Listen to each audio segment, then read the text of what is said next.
साथियों, प्रश्न बैंक के अध्याय 13 के 2 अंकों के प्रश्नों से आज शुरुआत करते हैं। इसमें पहला प्रश्न है, एल्केन के प्रथम 4 समजात यौगिक के सूत्र नाम बताना है आपको। तो एल्केन श्रेणी का आपको पता है, सामान्य सूत्र होता है CnH2n+2 और यहाँ पे हम n बराबर 1 2 3 4 रखेंगे तो हमें जो प्राप्त होगा वो उनके प्रथम समजात होंगे। तो 1 रखने पर CH4 प्राप्त होता है, इसका नाम है मेथेन। n बराबर 2 रखने पर C2H6 प्राप्त होता है, इसका नाम एथेन है। 3 रखने पर C3H8 प्राप्त होता है, जिसका नाम प्रोपेन है। और 4 रखने पर C4H10 प्राप्त होता है, जिसका नाम है ब्यूटेन। ये एल्केन श्रेणी के प्रथम 4 सदस्य हैं। दूसरे प्रश्न में पूछा गया है, ब्यूट2ईन में समपक्ष और विपक्ष समावयवी के सूत्र बताना है आपको। तो यहाँ पे जो समपक्ष विपक्ष समावयवी हैं उनके सूत्र यहाँ दिए गए हैं। देखिए, ब्यूट मतलब 4 कार्बन वाला यौगिक है, 1 2 3 और 4। चूंकि ये sp2 संकरित होता है, इसलिए इसमें जो एक कार्बन की स्थिति होगी वो हो त्रिकोणीय समतलीय होगी।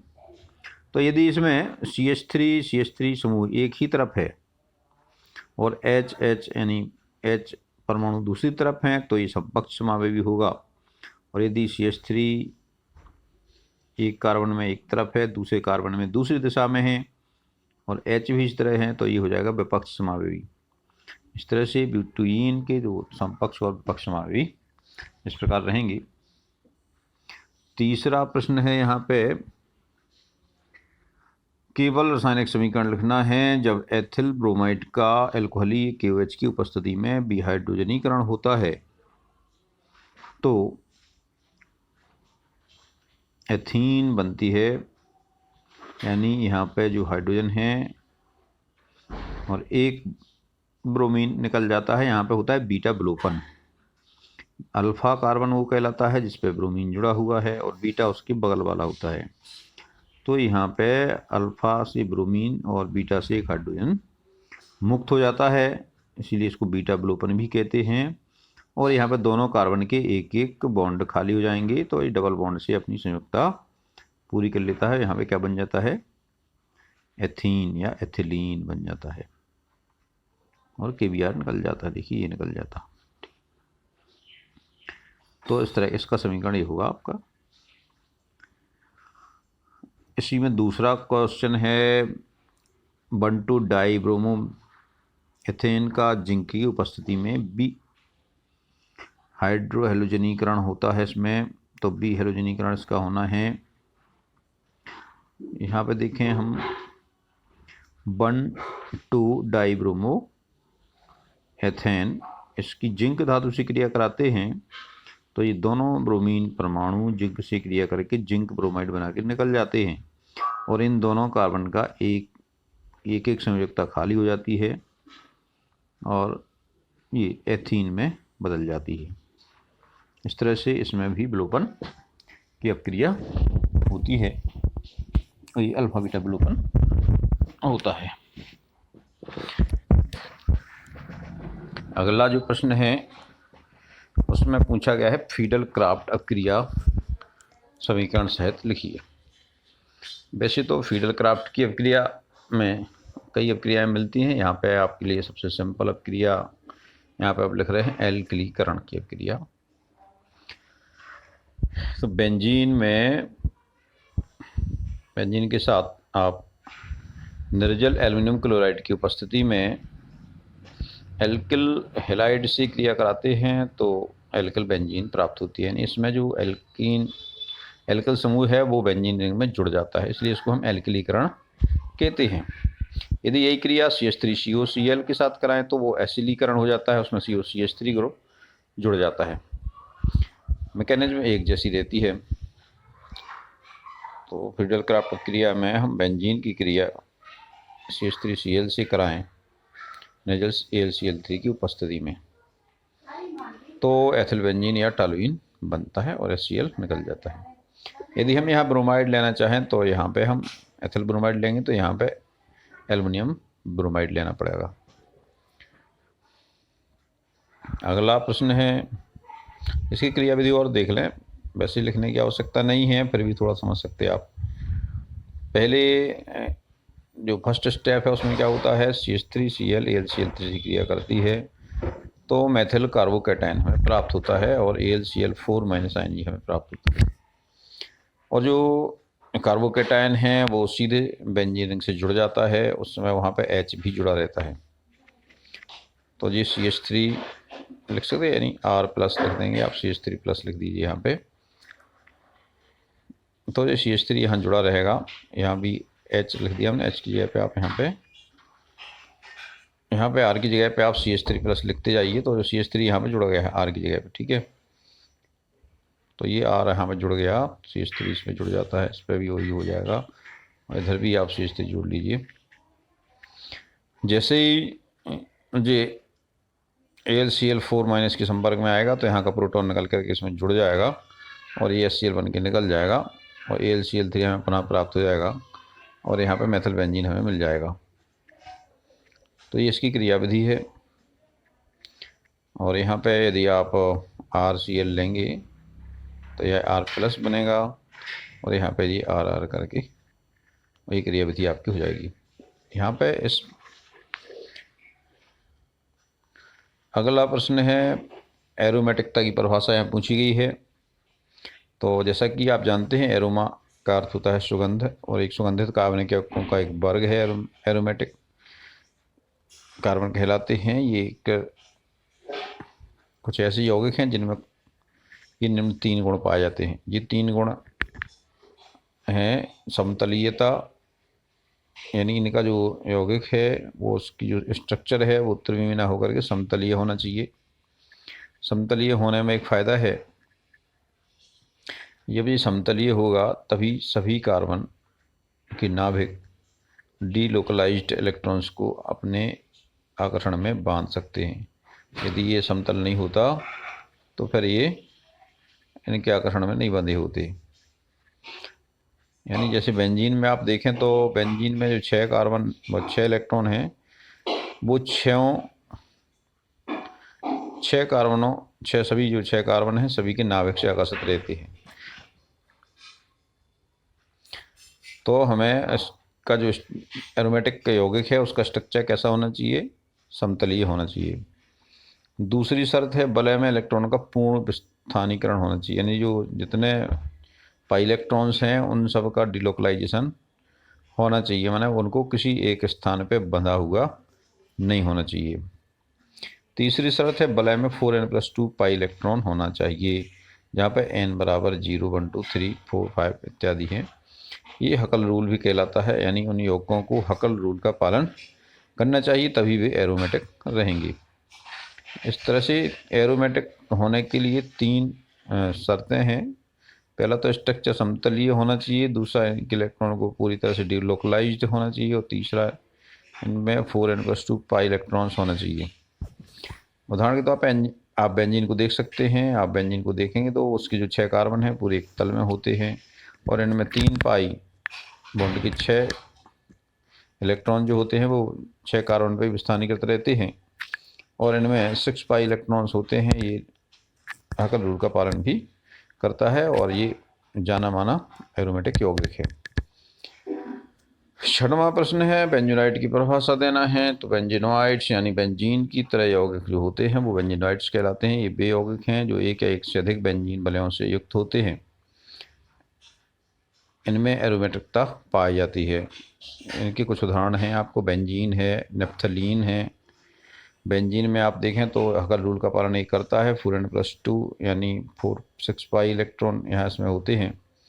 और नेप्थलीन में देखें तो नेप्थलीन के स्ट्रक्चर में 2 बेंजीन रिंग पाई जाती हैं। इसमें 1, 2, 3, 4 और 5 पाई बॉन्ड होते हैं और 5 पाई बॉन्ड के कुल 10 पाई इलेक्ट्रॉन होते हैं।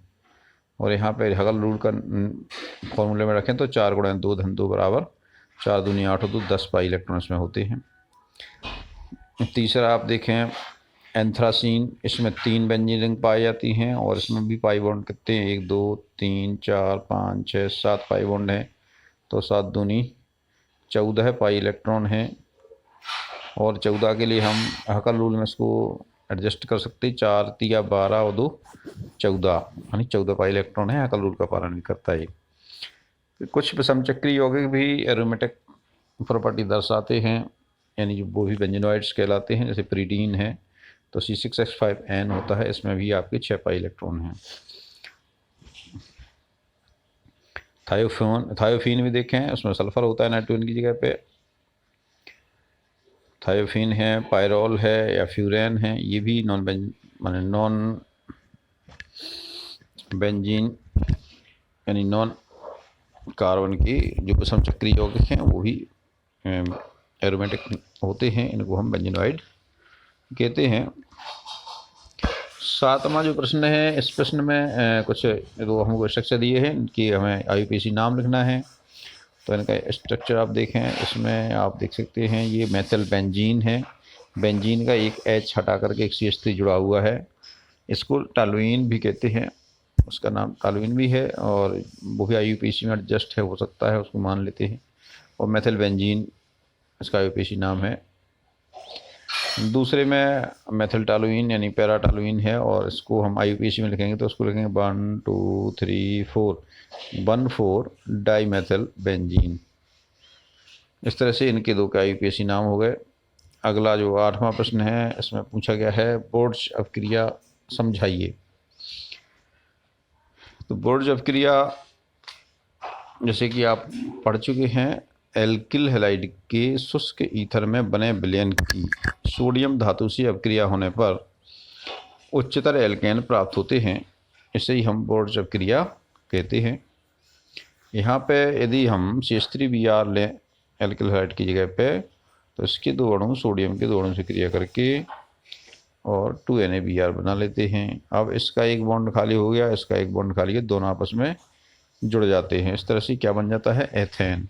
यानी एक कार्बन वाला एल्किल हैलाइड लेते हैं तो 2 कार्बन वाला एल्केन हमें प्राप्त होता है। यदि हम 2 कार्बन वाला एल्किल हैलाइड लेंगे तो हमें 4 कार्बन वाला एल्केन प्राप्त होगा। इस तरह से इसमें सम संख्या में कार्बन वाले उच्चतर एल्केन प्राप्त होते हैं।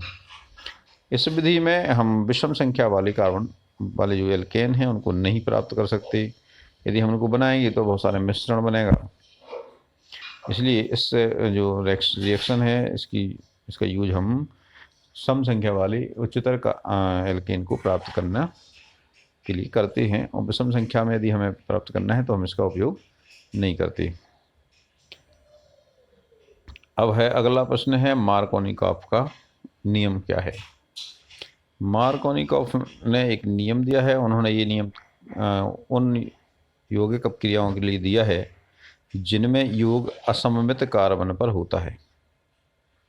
यानी जो असममित डबल बॉन्ड होता है, और असममित डबल बॉन्ड का अर्थ होता है ऐसा डबल बॉन्ड जिसमें 2 कार्बन हैं, उन पे हाइड्रोजन की संख्या एक जैसी नहीं होती है। जैसे यहाँ पे आप देखें, प्रोपीन में देखें तो ये जो डबल बॉन्ड है, तो इसमें जो ये कार्बन है, इस कार्बन पे तो 1 हाइड्रोजन है और इस कार्बन पे 2 हाइड्रोजन है।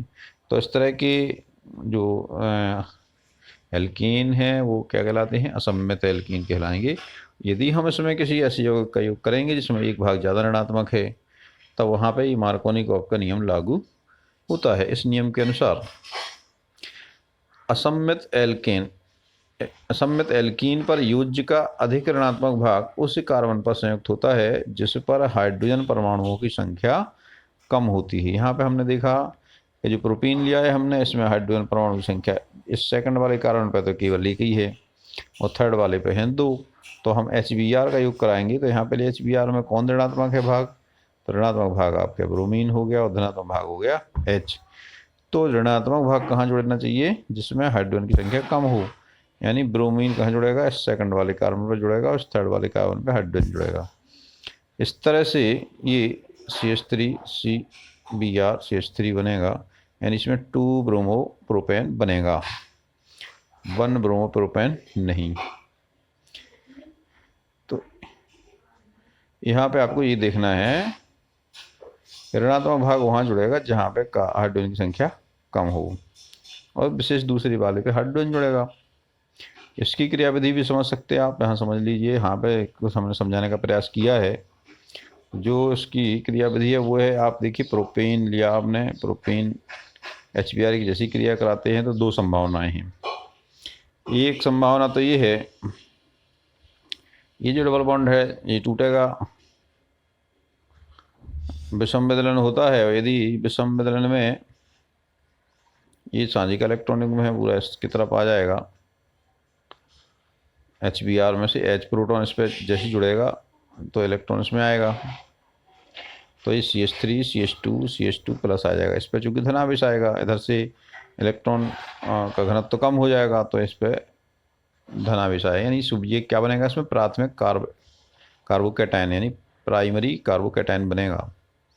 या फिर दूसरी संभावना है विषम विदलन होगा और ये प्रोटॉन इस पर जुड़ेगा, तो यहाँ पे इलेक्ट्रॉन का घनत्व ज़्यादा हो जाएगा, तो इस सेकंड नंबर के कार्बन पर इलेक्ट्रॉन घनत्व कम होगा, तो यहाँ पे द्वितीय कार्बोधनायन बनेगा यानी सेकेंडरी कार्बोकैटायन बनेगा। अब ये इन दोनों में यदि हम स्थायित्व का देखें तो इसमें चूँकि सिमेट्री होती है, इसमें सिमेट्री होती है तो ये अधिक स्थायी है, और इसमें सिमेट्री नहीं है ये कम स्थायी है। तो जो अधिक स्थायी होगा रिएक्शन मिक्सचर में अधिक देर तक रहेगा तो प्रोडक्ट उसी से बनेगा। तो द्वितीय कार्बोधनायन अधिक स्थायी रहेगा तो ब्रोमीन इसी में जुड़ेगी, इसलिए CH3CHBr CH3 बनेगा। ये यौगिक ज़्यादा बनेगा और ये आपका मुख्य उत्पाद रहेगा। दूसरा उत्पाद भी थोड़ी बहुत मात्रा में बन जाएगा तो अल्प उत्पाद के रूप में रहेगा, और कार्बनिक अभिक्रिया में ये परंपरा है कि जो मुख्य उत्पाद होगा उसी को दर्शाया जाता है। तो यहाँ पे मुख्य उत्पाद बनेगा 2-ब्रोमोप्रोपेन। इस तरह से ये आपकी हो गई मार्कोनी-काफ का नियम। अगला प्रश्न है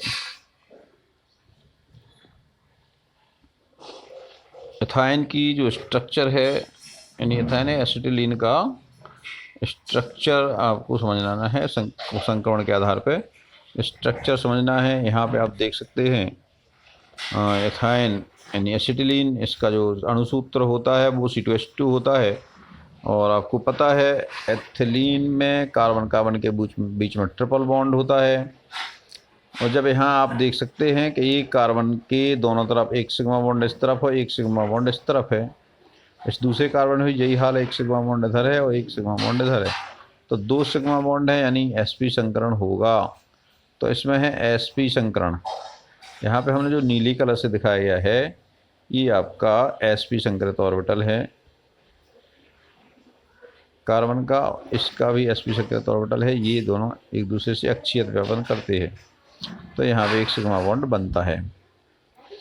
और इसकी दूसरी पालियों में दोनों ओर हाइड्रोजन से सिग्मा बॉन्ड बन जाते हैं। और इसके जो दो अक्ष माने दो ऑर्बिटल हैं 3p के, 3px और 3py, ये दोनों अनहाइब्रिडाइज्ड रह जाते हैं, इनमें संकरण नहीं होता है। तो इन दोनों के जो असंकरित ऑर्बिटल हैं वो एक दूसरे के पास में आते हैं और पाई बॉन्ड बनाते हैं। pz से pz जुड़ेगा तो वो भी पाई बॉन्ड बनाएगा। इस तरह से इसमें 2 पाई बॉन्ड बन जाते हैं और एक बीच में सिग्मा बॉन्ड पहले से ही बना हुआ है। तो इस तरह से इसकी जो संरचना है वो कैसी होगी, रेखीय होगी, क्योंकि आपको पता है कि जब 2 ऑर्बिटल होंगे तो त्रिज्या में मैक्सिमम दूरी पे कब आएंगे, जब वो 180 अंश पे होंगे, इसलिए ये 180 अंश का कोण बनाते हैं। और ये आपका जो एसिटिलीन नामक यौगिक है वो कैसा होगा, रेखीय होगा।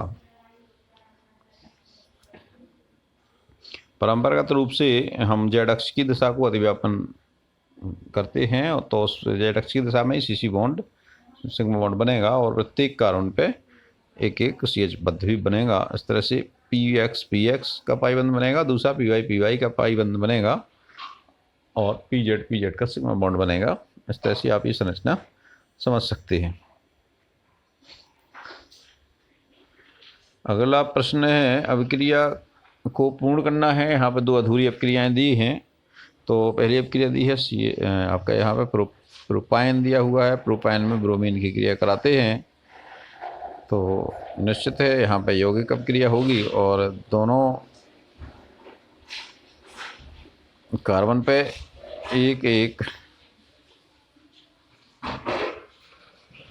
ब्रोमीन जुड़ जाएगी। यहाँ पे आपको यहाँ ध्यान रखना है, यहाँ पे ये H नहीं है, इसको H को हटा देना है। यहाँ से भी हट जाएगा ये H, यहाँ नहीं होगा। यहाँ पे हो जाएगा CH3 CBr और CHBr, और ये पुनः ब्रोमीन जुड़ेगा तो एक एक और ब्रोमीन इसमें जुड़ जाएगा, एक एक बॉन्ड और ख़त्म हो जाएगा, तो CH3 CBr2 और CBr2H ये आपको बन जाएगा। इस तरह से हमें सब क्रिया में उत्पाद मिलेगा CH3 CBr2 और डैश CBr2H। अगला प्रश्न है आपका 3C ट्रिपल बॉन्ड CHH। यहाँ पे ये ट्रिपल माने एसिटिलीन की क्रिया कराना है, और ये कहाँ करा है? लाल रक्त लोहे की नली पे 873 केल्विन की क्रिया होती है, वही है। तो आपको पता है इससे बहुलीकरण होता है, और एसिटिलीन के बहुलीकरण के पश्चात यहाँ पे बेंजीन बनती है। तो जब रक्त तप्त आयरन नली में से हम एसिटिलीन प्रवाहित करते हैं तो बेंजीन बन जाती है। तीसरा जो क्वेश्चन है वो है CH2Br प्लस एल्कोहली KOH। तो पता है आपको एल्कोहली KOH की उपस्थिति में जब हम एथिल ब्रोमाइड से क्रिया कराते हैं तो अल्फा बीटा विलोपन होता है, तो CH2 डबल बॉन्ड CH2 बनेगा और KBr निकलेगा। चौथी अभिक्रिया दी है CaC2 प्लस 2H2O, यानी कैल्शियम कार्बाइड में पानी डालो तो आपको पता है चूने का पानी चूना बनता है और एसिटिलीन गैस निर्मित होती है। तो ये एसिटिलीन गैस बनेगी इसमें C2H2, और बाकी कैल्शियम हाइड्रोक्साइड यानी चूने का पानी बनेगा।